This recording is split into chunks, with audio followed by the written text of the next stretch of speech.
In the spring of 1976, the mayor of San Francisco sent Jim Jones a letter. It was not a cautious letter, not a diplomatic letter of the kind that politicians send to community organizations to maintain good relations without committing to anything. It was an enthusiastic letter. It praised People's Temple's work with the poor, the elderly, the addicted. It described Jones as one of the great spiritual leaders of our time. It was signed by George Moscone, the mayor of a city that was, at that moment, in the middle of one of the most consequential periods of civic reinvention in its history. Moscone was not a naive man. He was not an inexperienced politician. He had spent years in the California State Senate before winning the mayoral race in 1975. He understood power and he understood people, and he had seen, in the course of a long political career, a great many people who were not what they appeared to be. And he looked at Jim Jones and wrote that letter, and he was not alone. Lieutenant Governor Mervyn Dimely wrote to Jones. State Assemblyman Willie Brown, who would later become one of the most powerful politicians in California history,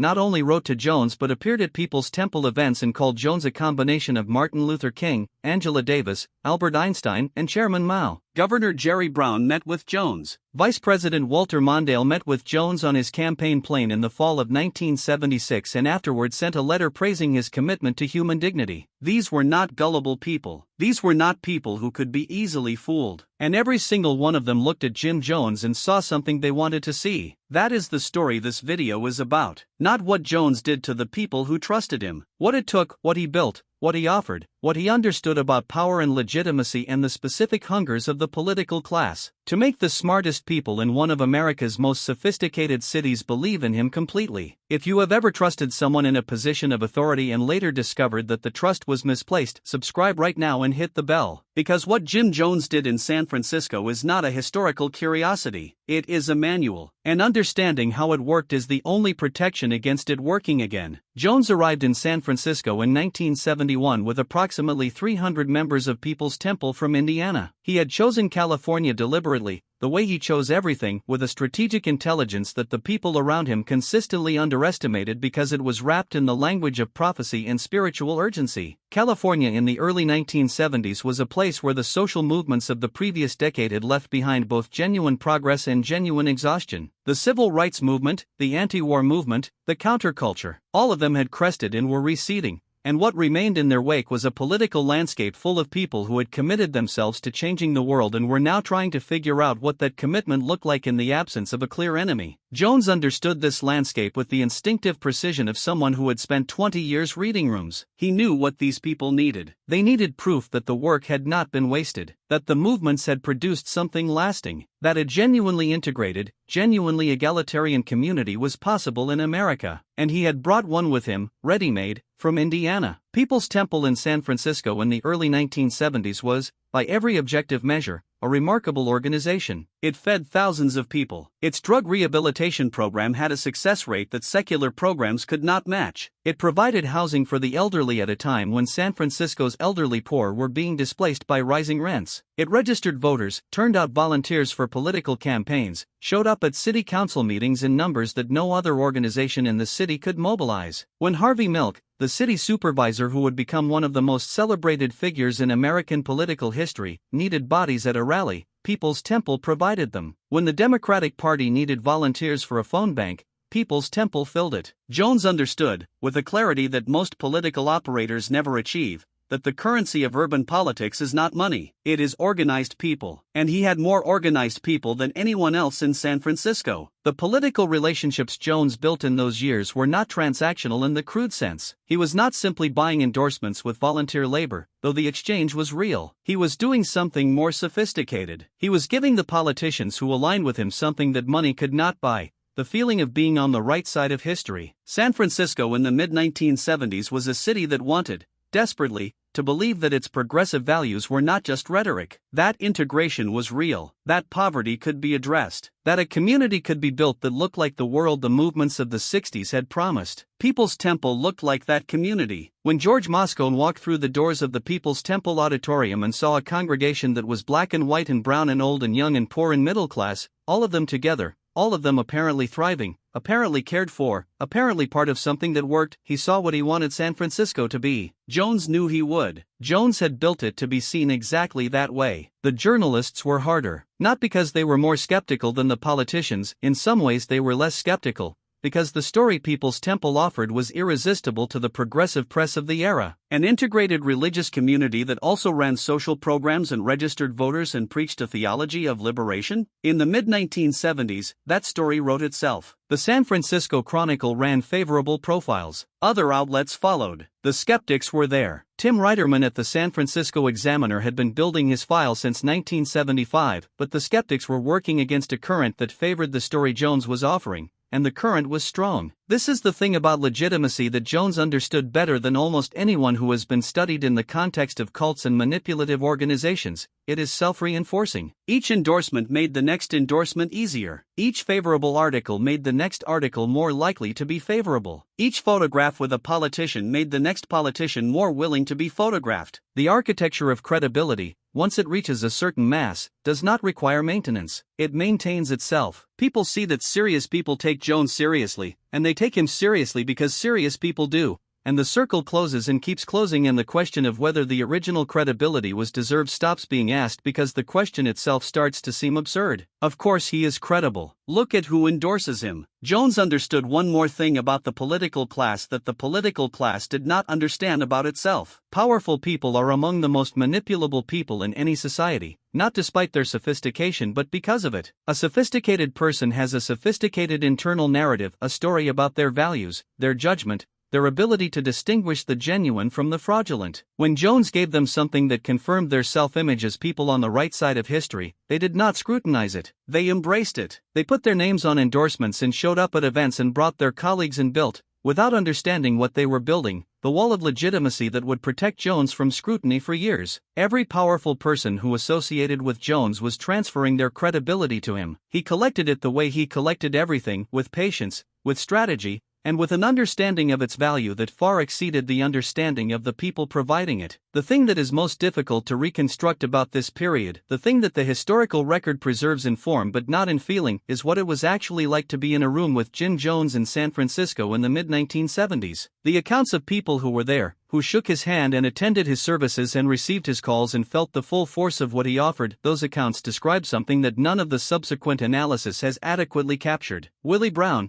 who lived long enough to reflect publicly on his association with Jones, said decades later that Jones had a quality he had encountered in perhaps 3 or 4 people in a long career in politics, a quality of absolute presentness, of being entirely focused on the person in front of him in a way that made that person feel, for the duration of the interaction, like the most important person in the room. Brown said, when he was talking to you, there was nothing else. No distraction, no agenda visible. No sense that he was thinking about the next conversation. Just you. Just what you were saying. Just his complete attention. Brown said he had met people since who had that quality, and that he had learned to be suspicious of it. But at the time, in that room, in those years, it felt like the most genuine thing he had encountered in politics. It felt like the opposite of politics. It felt like someone who actually cared. This is the mechanism. Not the social programs, not the voter registration, not the photographs with politicians. Those were the architecture. The mechanism was that quality of attention. Jones gave people the feeling of being genuinely seen, genuinely understood, genuinely valued for something beyond their political usefulness. And he gave it to politicians who spent their professional lives being approached by people who wanted something from them, whose every interaction was, at some level, transactional. Jones appeared to want nothing. He appeared to give. He appeared to care. And in a world where everyone wanted something, that appearance was intoxicating. It was the most sophisticated manipulation available, because it was indistinguishable from the real thing. It was indistinguishable from the real thing because it was,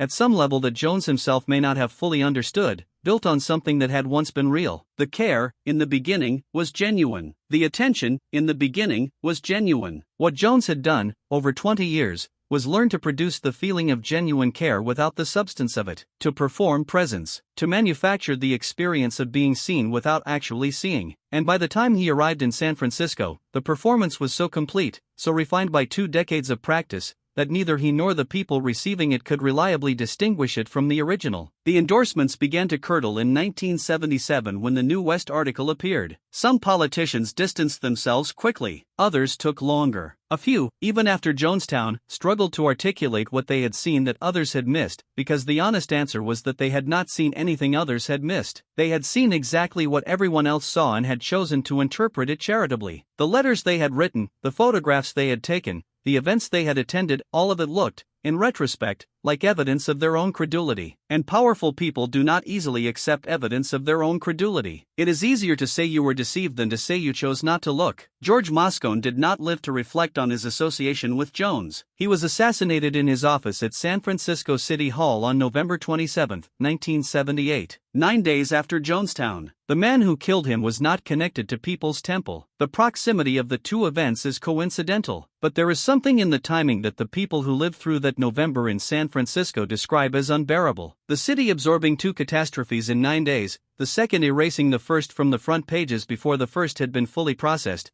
both of them carrying the particular weight of things that seemed, in retrospect, to have been visible before they happened and that had not been stopped in time. Moscone's letter to Jones, the enthusiastic letter, the one that called him one of the great spiritual leaders of our time, was in his files when he died. It is in the archives now. It is the record of a sophisticated man who looked at Jim Jones and saw what Jones had built to be seen. Nothing more, nothing less. The smartest people in the city, every one of them, looking at exactly what they were shown, and not one of them asking what was behind it. There is a photograph that was taken at a People's Temple event in San Francisco in 1976. Jones is at the center, as he always was. Around him, in a semicircle, are several of the most recognizable faces in California politics at that moment. They are all smiling. They are all turned slightly toward Jones, the way people turn toward the person they are trying to impress, or the person they are grateful to, or the person whose approval they are seeking. Jones is not turned toward any of them. He is looking at the camera. His expression is composed and unreadable behind the dark glasses. He looks like the only person in the photograph who is not performing for anyone. He looks, in other words, like the person with all the power in the room, which is exactly what he was. That photograph circulated in political circles as evidence of Jones's legitimacy. Each person in it had allowed their image to be associated with his, and in doing so had extended their credibility to him and had signaled to everyone in their networks that Jim Jones was someone worth knowing, worth supporting, worth trusting. The photograph was doing exactly what Jones needed it to do, and none of the people in it, not one of the sophisticated, experienced, politically astute figures who had agreed to be photographed, had asked the question that the photograph made impossible to ask once it existed. The question of what, exactly, they were endorsing. The question of what was behind the composure and the dark glasses and the expression that gave nothing away. The question that becomes, in retrospect, the only question. Who is this person, really? What does he want? What is he building? And what will it cost the people who cannot see what we can see? The people who have given him not their endorsements but their lives, when the answer finally becomes clear? The answer became clear on November 18, 1978. By then most of the politicians had moved on. The letters were in the files, the photographs in the archives. The people who had built the wall of legitimacy that protected Jones for 6 years were, by the time 918 people died, engaged in the human project of reconstructing their own histories in ways that minimized their role. This is not a condemnation. It is a description of how people process complicity they cannot fully acknowledge. You were deceived. You could not have known. The warning signs were not clear. These statements are all partially true. They are also all partially false. And the distance between the partial truth and the partial falsehood, the space where the actual reckoning would have to happen, is the space that San Francisco's political class never fully entered. Not in 1978. Not in the 30 years since. The lesson the San Francisco years offer is not that powerful people are corrupt or politicians cynical or the press complicit, though all of those things are sometimes true. The lesson is simpler and more personal. The feeling of being seen, genuinely attended to, genuinely understood, is among the most powerful experiences available to a human being, and it is available to everyone regardless of sophistication or intelligence. The mayor feels it, the senator feels it, the journalist feels it, the congregant who gave everything they owned feels it. The mechanism works at every level because the hunger it feeds is universal. We all want to be seen. Jones had understood this since he was a boy preaching to neighborhood children in Indiana. He had spent 40 years refining it into something that could operate at scale in boardrooms, political offices, church halls, and eventually a jungle in Guyana. In San Francisco, surrounded by the most sophisticated audience he had ever addressed, it worked perfectly. The smartest people in the city, every one of them, feeling seen. Willie Brown gave one interview in 2008, on the 30th anniversary of Jonestown, in which he was asked directly what he would say to his younger self, the man who had called Jones a combination of Martin Luther King and Albert Einstein, who had appeared at People's Temple events, who had been photographed smiling beside a man who would take 918 people to their deaths. Brown thought for a long time before answering. Then he said, "I would tell him to ask one more question, not about the programs or the politics or the social work. I would tell him to ask what it costs the people inside, not the people Jones was helping from the outside, the people who had given everything to be inside." I never asked that question. I was looking at what Jones offered the city, and I never looked at what the city's endorsement cost the people who had nowhere else to go. That is what I would change. That one question. Because if I had asked it, if any of us had asked it, the answer was there. The answer was always there. We just never asked. He paused. Then he said, "The hardest thing about Jonestown, for me, is not that I was wrong about Jones. I have been wrong about people before. The hardest thing is that being wrong about Jones cost other people everything. People I never met. People who had nothing to do with my political calculations or my endorsements or my photograph at that event in 1976. People who trusted Jones because people like me had told them he was trustworthy. That is the thing I carry, not the embarrassment. The weight of what the endorsement cost the people who couldn't afford to be wrong.